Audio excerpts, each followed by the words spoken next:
What's going on, guys? My name is Christian Lombardi. Welcome to another video. I'm the creative director here at HPLC Marketing, and today we're going to be talking about camera basics. Probably if you're watching this video, it's because you just got your camera or you're new to the camera world and you want to understand better how to take better photos and how to use your camera in manual mode. Using your camera in manual mode will effectively allow you to communicate to your camera what result do you want to see in your photos. This combined with great composition and good lighting will take your photography skills to the next level. Let's jump into a paper sheet so I can explain to you how your camera works and how you can use the three main settings for you to obtain the photographies you're looking for. Which are the settings that we have to adjust to get the right exposures? First, we have to understand how a camera works. So this is a very bad diagram of how a camera works. Basically, the light will come through your lens, it will hit a mirror. This is the diagram of a DSLR, so it will hit a mirror. The mirror will reflect the image up into a prism, and then you will be able to see it in your eyes. Basically, that's how you see it. When you press the shutter button to take the photograph, the mirror will move up and down, therefore exposing the sensor to the light, and then you will capture the final image, which will be stored in your camera memory. This is the most basic level. So there are three settings that we have to consider: the ISO, the shutter speed, which is the speed of the mirror moving up and down, and the aperture. So there are a series of blades in the lens that will open or close depending on the kind of lens you have. Some lenses open to 1.8, 1.2, 1.4. That's the widest aperture, so it means how much the blades are open, allowing light in, and they close to f22, f16, f32. It depends on the lens you have. So that's the very basic camera theory. Now we have the exposure triangle. So combining these three different settings will give you different results in your photography. First, we got to adjust to the lights. So the aperture, the shutter speed, and the ISO work together to give you a lighter or a darker exposure. That's used with the light meter in conjunction with the light meter, which in your camera will be expressed from -2, -1, 0, +1, and 2. And that's how dark or how bright is your image, and you will see a series of lines in every camera. Kind of looks a bit different, but you always want to aim somewhere close to 0. That's the most balanced exposure, where you won't be losing information in the highlights or in the shadow because the film or the sensor is correctly exposed to the light, basically. So let's start with aperture. So as previously mentioned, the aperture is how wide or how close you have the blades inside your lens. And this will be determined by the f number. So the smaller the f, the wider your lens will be open to, and the larger the f, the smaller the aperture of your lens for that exposure.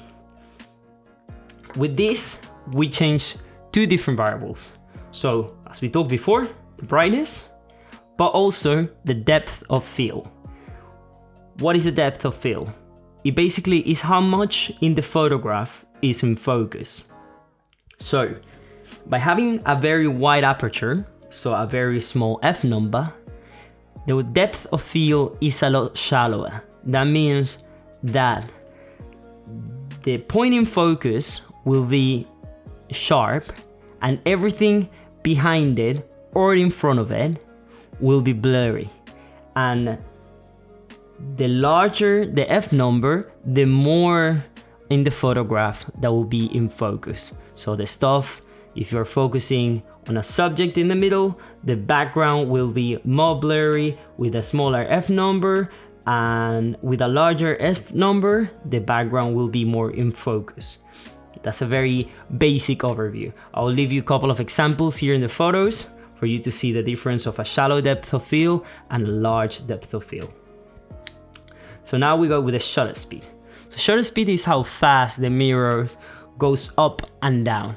With this, you can freeze the action or allow for dynamic motion to be imprinted on the image, basically. So if there is people walking and you're using a very slow shutter speed, then the people will look in movement. There will be no sharp, it will be like flowing.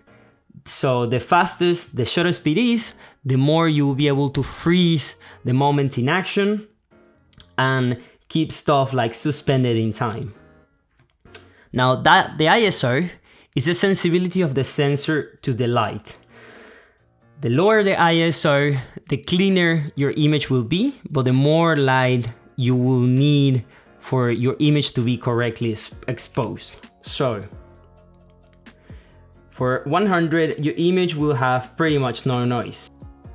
But if you need more light and you already are, I don't know, in 125th of a second, I wouldn't go lower than that if I'm shooting handheld and you are in the largest aperture, let's say, but you still are getting a very dark reading, then you should pump up your ISO to allow your sensor to be more sensible to light and therefore getting the image that you're trying to get. But the more you go up into the scale, let's say 6400, your image will start to tend to develop some kind of grain or noise, which are like little microscopic, very small speckles of different colors or textures that are imprinted in your image when you increase the ISO of your camera. That's in the old days, used to be the film. This time we're able to digitally kind of modify it in our camera. So knowing how these three settings work together and keeping an eye on your exposure meter, you should be able to always get the right image and also be able to creatively use the combination of the three of these for you to obtain the kind of photos you're looking for. Well guys, we hope that this very short explanation was useful to you to understand better your camera and to be more confident now the next time you go out shooting. If you like this video, please give us that thumbs up, leave us a like and drop us down a comment if you have any doubts. Thank you so much for watching. Consider subscribing to our channel and see you in the next video.